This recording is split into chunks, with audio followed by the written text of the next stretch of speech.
smile on my face and I've got four walls around me. I've got the sun in the sky, all the water surround me. Oh, you know, yeah, I win now and sometimes I lose.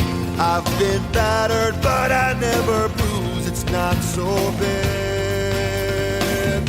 And I say, hey, hey, hey, it's just an ordinary day, and it's all your state of mind. At the end of the day, you just got to say it's alright.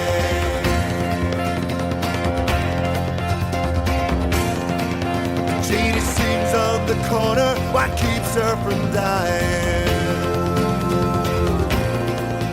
Let them say what they want. All right. So, first of all, welcome to the show. It's Ask or Tell Me Anything. The number is 888-720-9677. Quite a few people, while I was sitting here whining, that have already called in. 888-720-WNPR is another way to think about that. That's Great Big Sea. That's Alan Doyle singing. All of the songs that we're going to use today, interstitially, are Canadian, or Canadian musicians are doing them, is what I mean. And that's partly because of, rapprochement. It's because I want to get along with you. I'm going to Canada in a few weeks, and I don't even know what I should do. When like you walk into a restaurant, two Americans walk into a Canadian restaurant. It's like a really bad joke. Like, what should we say anything?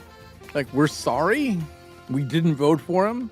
3 possible times we didn't vote for him. We don't, we would love, it would be very happy. See, it's complicated because like if we say we don't want you to be the 51st state, well, that doesn't sound nice, does it?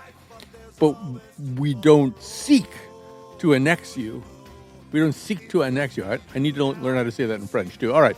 Anyway, that's my problem. Let's hear about your problems. And we're going to start, I think appropriately, with Anthony in New Haven. Hi, Anthony. You're on the air. Hey, Colin. Appreciate you taking my call. By the way, I would appreciate if you referred to me as 10-time Tony. You want to be 10-time Tony? I sensed an ambivalence the first time we did that. We called you 10-time Tony. Because you're Anthony. No, I love it. You like it? All right. No, absolutely. You're maybe 12-time Tony at this point. But 10-time Tony seems like it's got a ring to it. It does. A 13-time Tony just doesn't sound the same. No. I mean, you could be Anthony 10-time Tony Provenzano. You could be like that, too. That's too long. That's too long, okay. That's way too long. That doesn't roll off the tongue. All right, 10-time Tony it is. All right, here we go. So I called in 2 weeks ago, and unfortunately, I think my call got dropped before I could discuss. We were having problems. What has? Yeah, that was last week. We're having very bad problems last week. We don't even like to think about it. So I asked ChatGPT, what are the chances that we're living in a simulation? And I was shocked that it said on the high end, there was a 50% chance, and that at the low end, the very low end, there was a 5% chance. Even a 5% chance is just absolutely, gobsmacking. So, can we pause for a sec? Can we pause for a second there? What does that even mean? On the high end, there's a 50% chance. On the low end, there's a 5%. I mean, isn't there just some kind of probability? It seems to me that ChatGPT's been kind of a weasel about all this. Well, okay, let's go with the low end. Okay, right? 5%. Okay, that is still astounding. You find that unacceptable? Well, I didn't say unacceptable. I just said astounding. I mean, mind blowing. I have to accept it. It is what it is, right? Well, we don't know whether it is. All we know is there's a 5% chance that it is. And if there's a 5% chance, I can live with that. First of all, I think we have to ask ourselves the question, for all of this kind of emerged from a philosophical thought experiment by, I think, an Oxford philosophy professor, Ostrom, maybe. His question was really, if this is a computer simulation, and you and I and all of us have kind of a semblance of consciousness and free will, would it affect your behavior at all? Specifically, would it affect your ethical behavior? Like, if it's a computer simulation, you could, in fact, be a total reprobate, and it wouldn't matter that much. You could be unkind to people. You could act like the current president of the United States, and feel, a relative lack of remorse. He's definitely living in a computer simulation, or he thinks he is. But that's sort of an interesting question. Anyway, you have the floor. Yeah, but an interesting point that I read is that perhaps if some more advanced beings than exist and they've put us in a simulation, perhaps it's a moral test, and so what we do does matter. Well, then, see, I think you're positing something that I'm not comfortable or prepared to posit. Like, I don't think the computer simulation hypothesis or the simulation hypothesis is that we exist, but we're in like a holodeck. I think the simulation hypothesis is we are created as part of the simulation and given something that somehow or other we've been given a sense of consciousness, something that ChatGPT currently doesn't have, but probably will at some point. So it's not like if we're in a simulation, you're just made up by these higher beings. True. I've also heard the theory that some sort of advanced being has created a simulation and put us in it as some sort of observational study, or some that they're trying to learn something about. So, yeah, we're rats in kind of a hologramic maze. Right. Exactly. Yeah. It still blows my. I mean, I understand. What can you really do with it? I mean, you can't. It's not going to affect. It's not going to change your behavior. So I understand it's not something that people think about or take seriously, because it's not actionable. There's nothing you can do about it. But still, the idea that there's a not insignificant possibility. The fact that that's not more widely discussed is surprising to me. Of course, who's telling you that? Who's telling you that is a simulation, basically, or a large language model. I mean, it's sort of like, Tom Robbins famously said that, we are constantly being told that the brain is the most important part of the body, the part that controls our destinies and everything. And he said, well, who's telling us that? The brain. And so, I mean, I feel as though ChatGPT may be a somewhat unreliable witness. I mean, where are they going to go? Where are they going to go with that idea? Like, no way is it? And, just to go back to the rats in a hologramic maze thing for a second, that's interesting to think about why a higher power, a more advanced species, would be looking at, like, bothering to build some kind of hologramic maze that is a complex reality that includes, New York City and Regis Philbin and all kinds of things. It's a lot of work, really. And what are they trying to develop a new medication for themselves? Like, just looking at all of us going, well, they don't seem very happy. Let's try something. Let's have them all take Ozempic, see what that does. So that's sure. I think it would be very upsetting to find out that we are living beings placed into some kind of computer simulation or virtual simulation just to test pharmaceuticals for people on some other planet. That's going to really piss me off. Sure. And maybe the biggest question of all, Colin, is why do I, 10 times Tony, why do I take ChatGPT as gospel and just believe whatever it says? It's there. I mean, human beings use whatever the latest thing that there is to use. That's wired into us as well. The thing that I find interesting about the computer simulation thing, and then I have to move on just because there's so many people, but or the semblance of many people calling, is more the question of, like, would there be telltale clues? And to me, it's always if there's either sort of coincidences that shouldn't be happening, or how reality feels glitchy sometimes. It's like, wow, it shouldn't look like that, or why are there 5 great blue herons sitting in front of my car right now? It's, every once in a while you just think, oh, well, this isn't right. To me, that's the interesting thing. Why isn't it right? Is it because some idiot is programming the holodeck the wrong way, or is it just how reality is?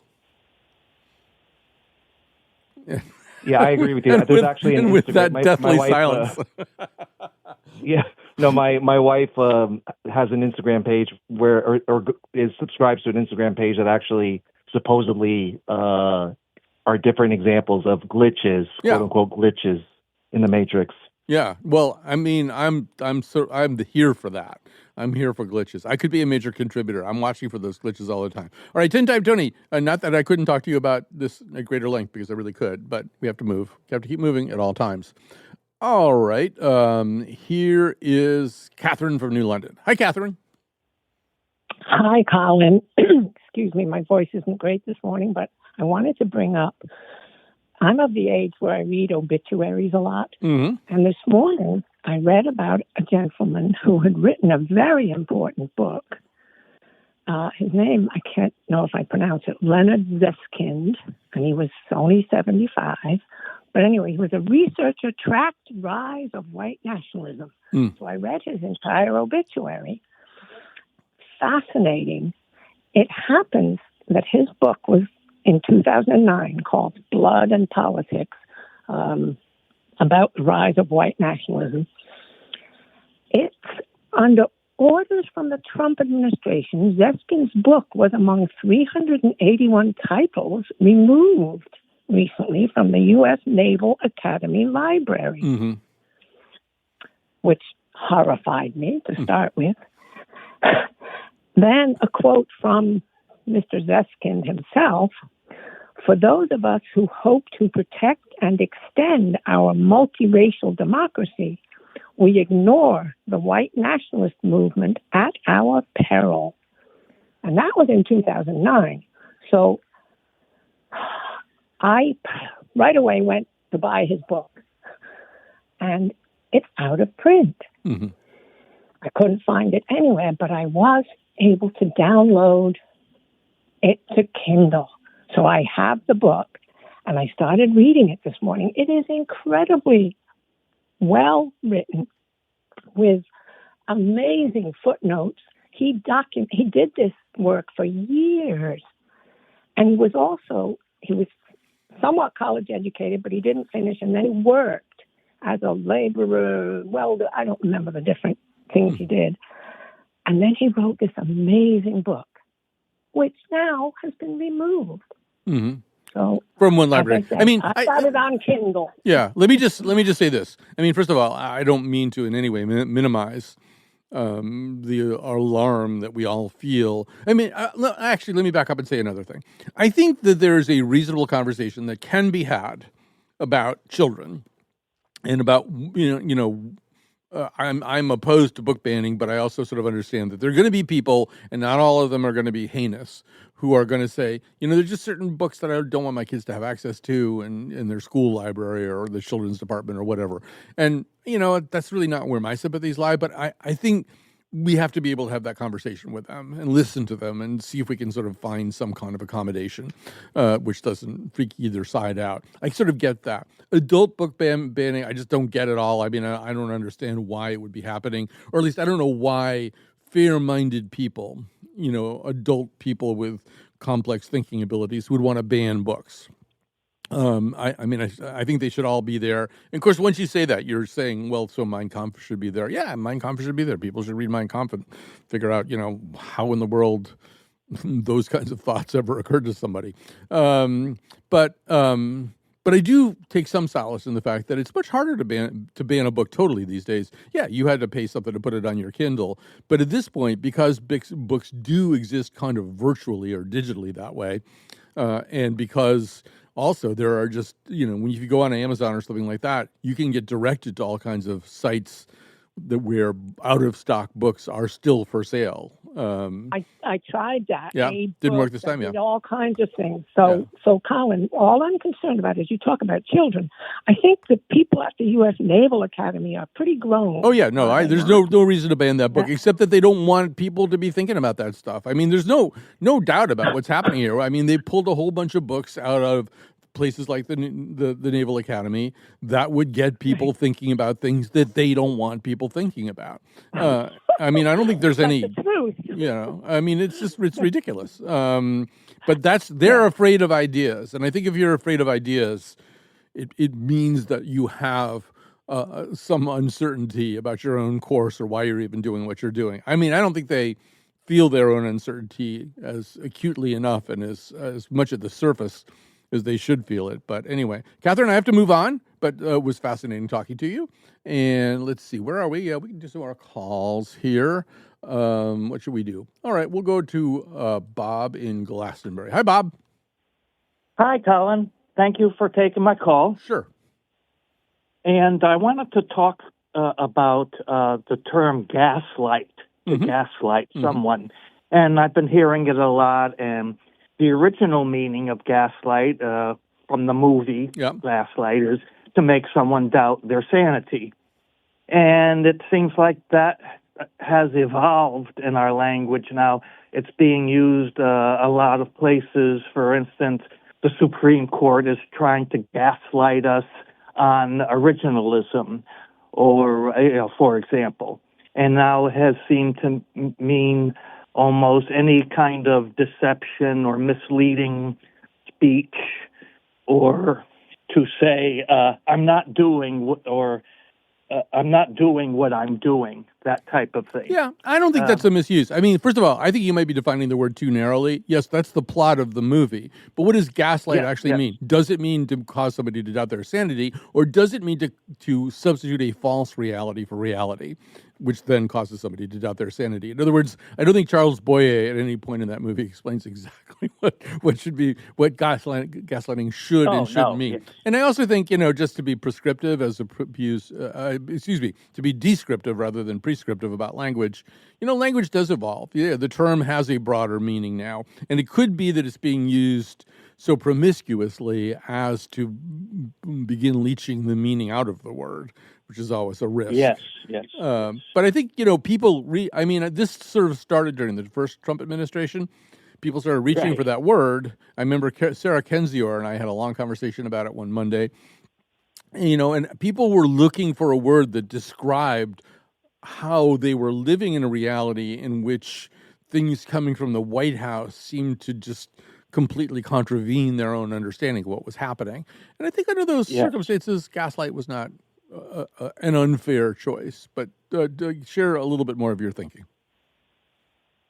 Yes, I just wanted to hear what your take on it was. And yes, I know it has been evolving, and I enjoy your point of view on it. Yes. All right. Well, thanks for your call. Thank you so much. We're going to go... Lily prefers you take a break. Okay. Lily prefers that I take a break. So we're going to take a break, and then we'll come back, and we've got John, who's pulled over to the side of the road, and Adrienne and Pam from Lake Como, Ohio. We got a lot of people, and we'll try to talk to all of you. Un jour de différence dans toute une existence. Il faut bien peu de choses, le parfum d'une rose, un sourire qui se pose sur vous bien doucement, j'en fais par vous l'expérience. Et c'est pourquoi je pense que un jour de différence, c'est quelquefois beaucoup.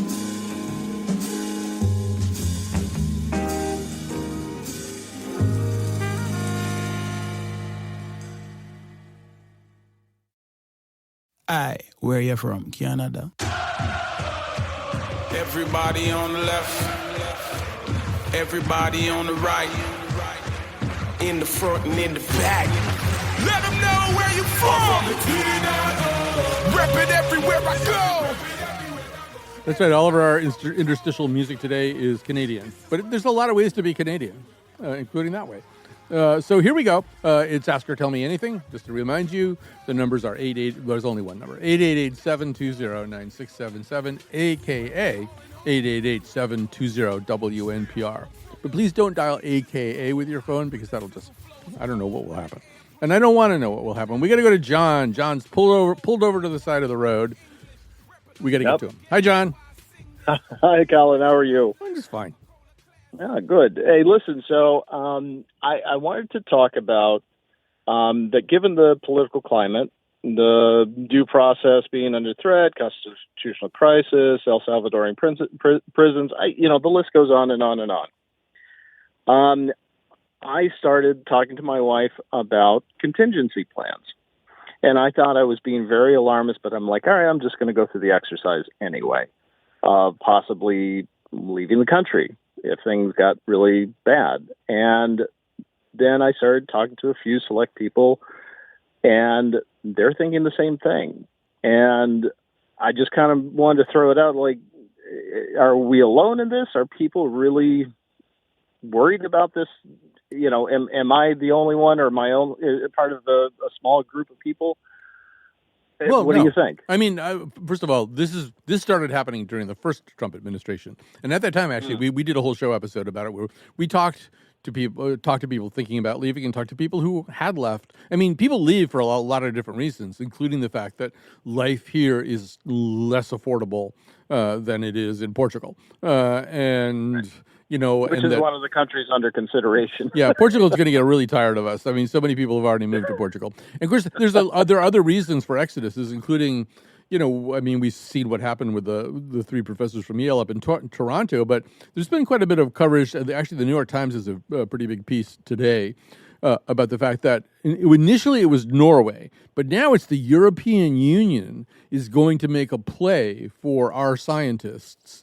Because as they see all the defunding of the NSF and lots of other agencies that would fund research, I think it's the EU has already allocated $500 million, which isn't a lot, particularly compared to what's been cut. It's not a lot. Sure, but, yeah. To see if they can lure top scientists to Europe. And I think you'll see more and more of that, too. I mean, yes, people are leaving and contemplating leaving exactly the way that you are. Like, we don't know what's going to happen. What if it gets really bad? What if it turns into Gilead from, right. Well, but in the first Trump campaign, first Trump presidency, it was kind of like, it was almost a joke. It was kind of like, I'm going to move to Canada. Yeah, you kind of go on a website, but you're like, it'll pass over. And this feels different. Mm-hmm. This feels much different. And and the thing is that you kind of, when you start going through this process of like researching it, you realize how kind of stuck Americans are. Yep. Because everybody wants to come here, and now all of a sudden we're like, well, maybe we should leave. And then you realize no country wants just a blue collar guy, unless you've got special skills and so forth. So it's like trying to figure out the bureaucracy and so forth. And now my family and I are feeling almost that sense of urgency. Yeah, and a lot of countries want you to put up a certain amount of money. Right. They want to demonstrate that you're not going to become a burden to them, that you're not going to come and use the Brazilian healthcare system, but not make an economic contribution. So there are these kind of gold level things that these numbers that are thrown out there. And I do feel as though I totally get it. The real problem, I think, for a lot of people is how connected are you to a lot of other people in this country? I mean, for me to leave, first of all, my partner would want to have to leave too. We'd start there. But we've got kids. We've got grandkids. We've got all kinds of things. They're not leaving. And I have one member of my family who's very dependent on me, both financially and sort of physically because of compromised health. I'm not going to leave that person behind very comfortably. I think when people look at their lives, some people really just can do this. Either they themselves, by themselves, can move somewhere, or maybe a couple, feel like they can do it. But for a lot of people, it's more complicated than that. But that in and of itself it's just an additional sifting of rich and poor, because the rich could leave. Yep. They could, put up the, $30,000, in a bank account and still have money to buy a house and so forth. It's everyone else in the lower stratosphere. Yeah. That are going to feel the worst. They're like, we want to leave, but we can't. Yeah. And that's why Ellen DeGeneres and Portia are, I don't know, they're in England or something. Yeah. I mean, rich people can do this, and rich people can also move back pretty easily too. That's the other part of this. Imagine that in 2028, I don't know, AOC or somebody's president, and then you've moved. I mean, I first of all also want to say this is all bad, and it's tragic and upsetting that we're having to have these conversations. Right. On the other hand, one thing I've been trying to do lately, this is not like look on the bright side so much as it is, okay, well, let's look at this in a little bit more complex and layered way. So, the idea of expats it's an old idea, and, you look back to the 20s and all the expats in Paris and stuff like that. And, there's Times recently did a piece about the fact that Mexico, and particularly Mexico City, is starting to fill up with expats. And to me, that's an intriguing thing, too, because Mexico City is a pretty interesting city. And if you have there's some kind of critical mass of expats where, if you're a little bit nervous about your ability to become Mexican, you can live in an expat community either in Mexico City or San Miguel de Allende, and have a life that somewhat resembles the life that you left. And also might be a little bit easier to move back from, let's say in 2029 if things get better.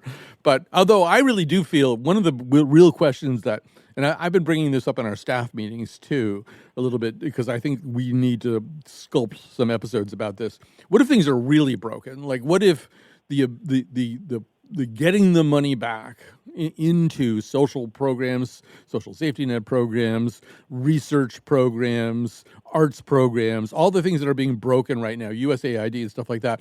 I mean, it's not like somebody can come in on January 20th, 2029 and just fix everything. Switch. Yeah. So, what if things are really broken and are going to be really, really hard to repair, and we're never quite the same again? And that's increasingly what's been being said about us offshore, that America will never be the same country that we used to deal with. It's going to be different no matter what happens from here. The break in this small amount of time, the snapping of the twigs, over the course of 100 days has actually permanently damaged America. I'm not saying I necessarily believe that, but it's a school of thought. So I don't know. It's a really complicated thing, but know that you're not alone. Conversations like this are going on all over the country.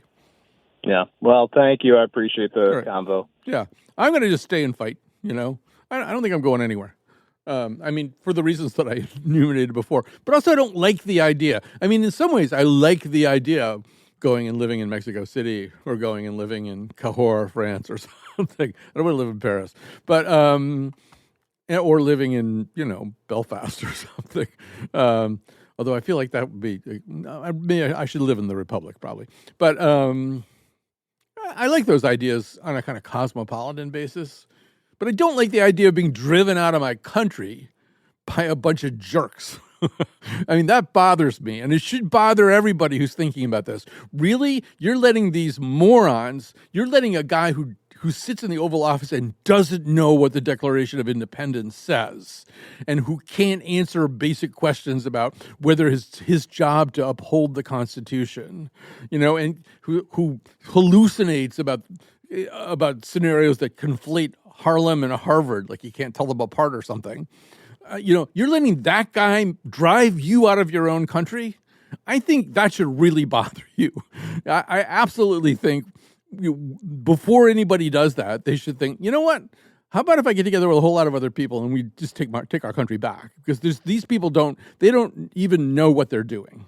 They don't understand government very well. They are so mistake prone. The last 100 days have been just a collection of gigantic blunders, many of which have had to be reversed and others appear to be irreversible. You're letting these clowns tell you that you can't live where you've always lived? I know that's a really, really. Don't give up easy. That's the one thing that I would say. Well, one thing that I was so happy last night, for example, to have these 60 Minutes for the second week in a row, kind of, rear up on its hind legs and kick its hooves out about the rule of law. I'm thrilled that is it the judge's name Beryl Howell, the one who basically just put out an eviscerating decision, and it was what's the kind of decision where they don't even have a directed verdict on some of this interference with law firms and stuff like that. If you're going to move to Portugal, you're first of all letting a bunch of people who have no right to tell you how to live your life or no right to drive you out of your circumstances here. You're letting them dictate to you. And you're also letting them win, I'd rather have you, I don't want to tell you that it's all going to work out great because I don't know that, it really might get a lot worse. It will get worse before it gets better. It might not get that much better, but there's something to be said for staying and fighting for your, this is your country, if you want to live in Ireland, I'd probably be happy in the Republic of Ireland.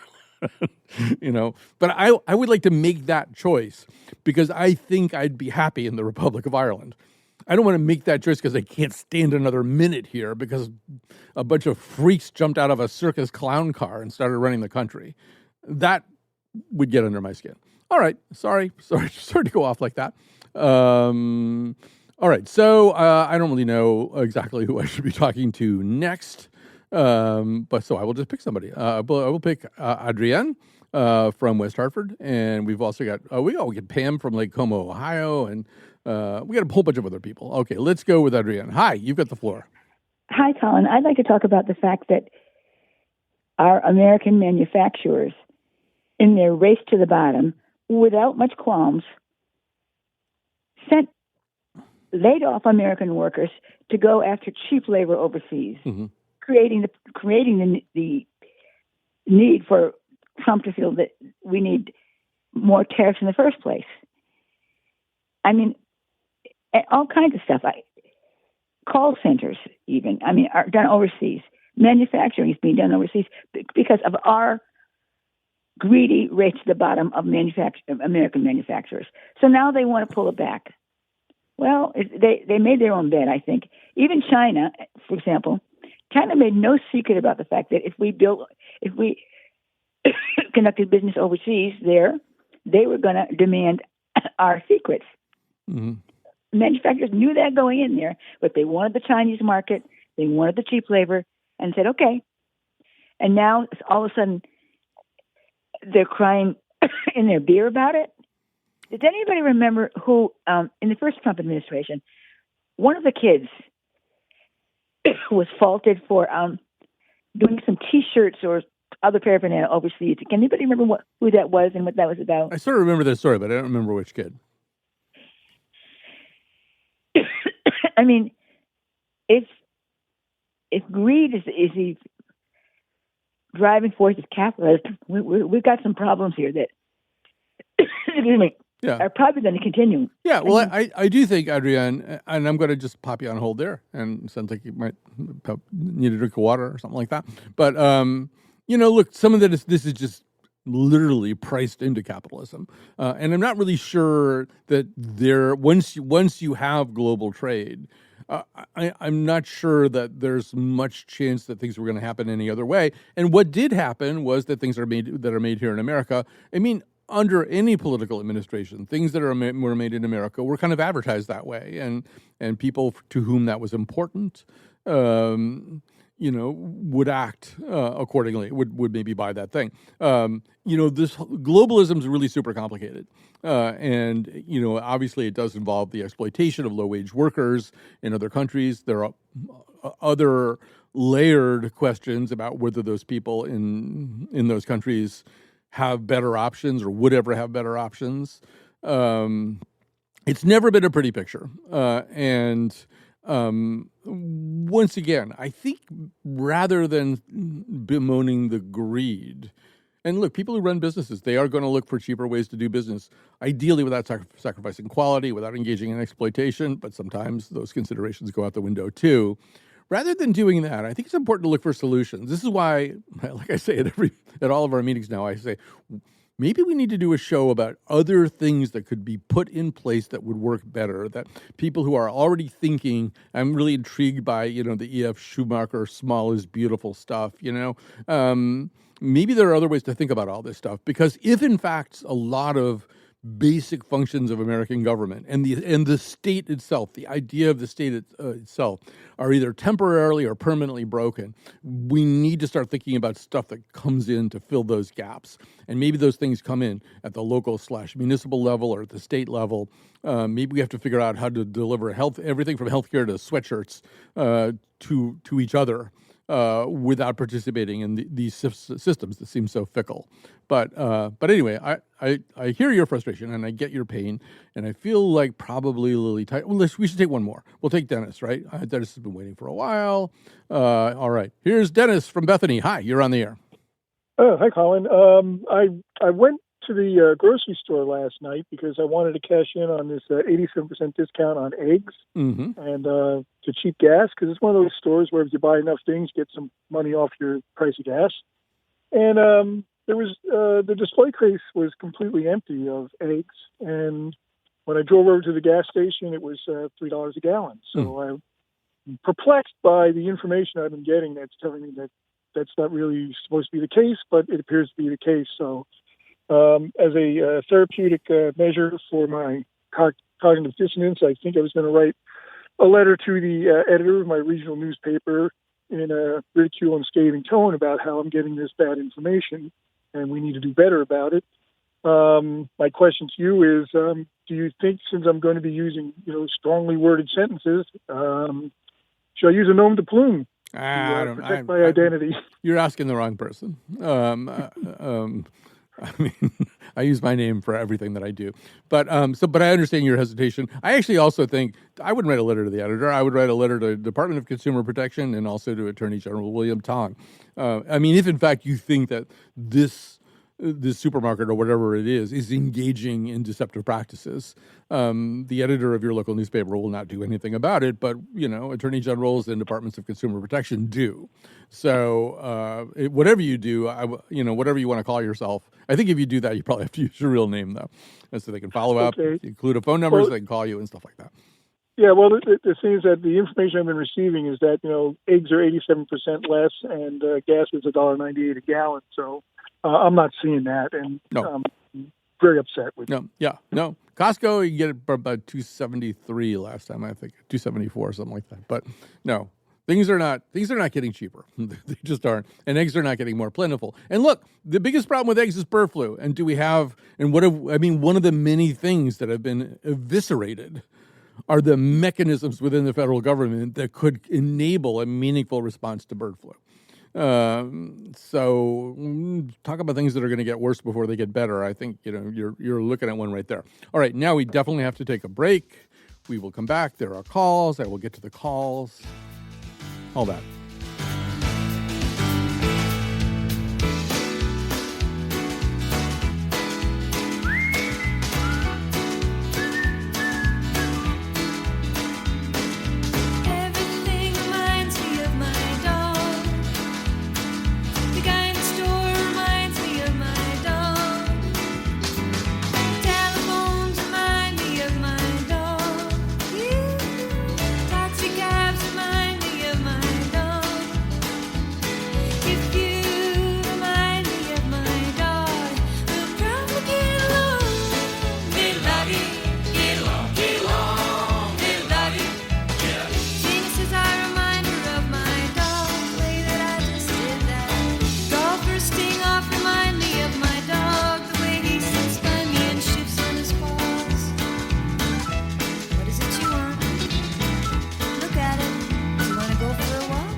And that's the Maestro's Choice. We do this every Monday. Dylan Reyes, the Maestro, our technical producer, picks a song that conforms with whatever concept, whatever harebrained idea that I've come up with. So today is All Canadian Music Day, and that is a group called Men I Trust.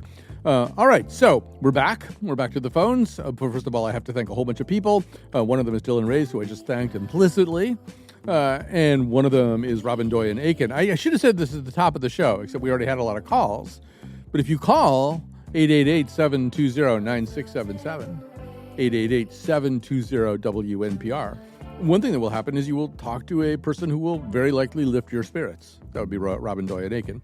Then you might want to wind up talking to me, and the opposite thing will happen, but you'll just begin back where you started. And then Lily Tyson, head of Lily Tyson Quality Entertainment Productions, is the producer of this episode. So here we go. We're going to go back to the phones here. We have a finite amount of time, as always, but here's Lake Como Pam from Lake Como, Ohio. Hi, Pam. Hi, how are you doing? Just fine. I have a topic that kind of ties in with what all the other callers have talked about today, and it deals with everybody's looking for like a linear kind of we all have our personal narrative and how that fits in with the world, and when that doesn't match, we're kind of searching for, especially smart people, search for what's the reason behind this, trying to make sense of it all. And when you look at history, our country has lived through periods like this in the past. I mean, Grant had similar problems with his administration, that they ran him as certainly he was smarter and had more mental acuity than our current guy, who obviously has dementia at this point, and he's just been put in there kind of like Weekend at Bernie's or something for these special interests to, get what they want. But the interest I want to talk about is a guy by the name of Peter Thiel, who has a lot of money and who just simply wants to burn our country down so he can create, it varies, but he, along with Musk, have these ideas to make these tech centers around the country and then around the world, where these tech brains will kind of have their own little fiefdom, where, they'll rule from there. They have their digital currency. They have their, all their tech things that they're going to manipulate their people with, and, jobs, food, everything, like a little castle system where they're in charge. And Musk has taken the first step. He got a city. He got his own city in Texas now. Right, his city in Texas of 300 people that voted to change that whole county into his little fiefdom. So when your one caller that was talking about Chat GPT, I work with a company now. I'm a historian, but my side gig is doing tech. And I learned over the last year to use things like spin text. I can change Chat GPT just by manipulating one story that turns into 100,000 stories with one piece of technology. The Chinese do this all the time. As I'm researching topics, I'm seeing all kinds of bad history and bad information come up in the chat, like it's fact, because it sorts for the quantity of crap on the internet. And it filters by what's everybody saying. And if you're, coloring the spread, flooding the zone with crap, it's going to come up with crap. Yeah, garbage in, garbage out, as the old phrase goes. But yeah, I think you're right. And look, we are in the middle of a counter enlightenment. And one of the things that's made it possible is exactly what you're talking about. The ease with which information can spread and not subjected to that kind of Oliver Wendell Holmesian idea of a marketplace of ideas where good ideas win out over bad ideas through some kind of invisible hand. That's just not, I think we have to admit, that's gone. That's just not going to happen unless we create some sort of new lyceum in which this can happen. But right now, yeah, you know more about this than I do, and everything you just said was mildly frightening. But yeah, I think you have a good point, and I do think the Peter Thiels of the world and Elon Musk's of the world, one quality a lot of them seem to have is a lack of that theory of mind, a lack of the understanding of the wholeness and integrity of other people. Everything just seems to them, I think, to be some kind of projection they're dealing with. And that's frightening that people like that, people that impaired, that humanistically impaired would have a lot of power. All right. So let me just because, okay, let me see how many people I can get to. I want to go to Helen next. Hi, Helen. You have the floor.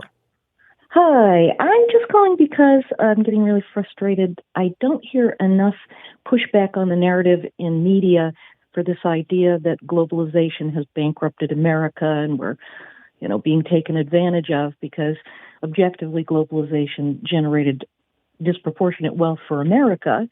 And it's just of a piece with, back with Reagan, it was like blame the welfare queens. Then it's blame the immigrants. Then it's blame Lesotho. When the fact of the matter is that the wealth of America has increased and increased. It's a structural problem with sharing the wealth. And the narrative is just so wrong that somehow globalization has disadvantaged America. It's created a lot of wealth. It just hasn't been shared. Yeah, I know. It has created a lot of concentrated wealth. But the other thing is, it's created a fair amount of innovation, too. I mean, one of the things that Trump was apparently too dumb to understand in the first place, but maybe he gets it now, is that it's changed the way a lot of things are made, in particular things like cars, which are not made in one place anymore. They're made here, then they're moved over here, and then they're moved over here, because there's a certain amount of innovation that goes along with all this stuff. Like, okay, we're not exactly going to make the car in Mexico, but we're going to make some of the car in Mexico, then we're going to bring it, and so the way that he talked about it from the jump was the kind of highly simplistic way that you're talking about. And the other thing about this romance around manufacturing, right? When even those countries that have made big changes through manufacturing, like China, want to work up the chain and not remain making socks and T-shirts. We don't want to make socks and T-shirts either. One of the things that I think is going to sink in with all of us, and I've been thinking about it a lot, even with public broadcasting. There's in Grosse Pointe Blank, John Cusack, who plays an assassin, and says, "If I show up at your door, chances are you did something to bring me there." And it's not like people didn't want all this cheap stuff. People did. People liked the cheap stuff. But you're right. It's way more complicated than that. And thank you for pointing out the concentration of wealth portion of it. I want to apologize to anybody I don't get to. I probably can just quickly take Iman from New Haven here, and then we're going to have to say goodbye. But you've got, unfortunately, about 60 seconds, Iman, which is unfair to a mind as subtle as yours. That's okay. I was going to say, first of all, I'm curious if a global minimum wage would help redistribute, not just in the U.S., but also globally, things related to just globalized. Anyways, that's not really why I was calling. I was just thinking about the moving out of the U.S. and I also want to stay and fight. But I remember a couple weeks ago, I had a lot of anxiety. I read articles about Russia and how they're treating LGBTQ people. And I kept thinking Trump wants to be just like Putin. And I felt that's where we could be heading. And honestly, every time I see those evangelical Christians in the White House, I'm like, that's definitely where we're heading. And I worry about my marriage not being recognized. I worry about just trying to start a family and that being impossible. So I don't know. There's things about safety too for certain people in this, and we already see it with immigrants. Totally. Immigrants are not safe in this country, and it could spill over to just so many people. And I think that's my anxiety, even though I do want to stay and fight. Right. No, I mean, totally. And far be it from me to tell people, how they should feel about this stuff. And if you think it's turning into The Handmaid's Tale, I don't blame you. And if you think you'd rather not be here when your credit card is canceled, I totally understand that. And maybe I'm speaking from a point of privilege as a 70-year-old white male. Everybody has to make their own decision about this. I'm sorry to Mary Jo and to Terry. We just didn't have time to get to you, but we will say goodbye for today.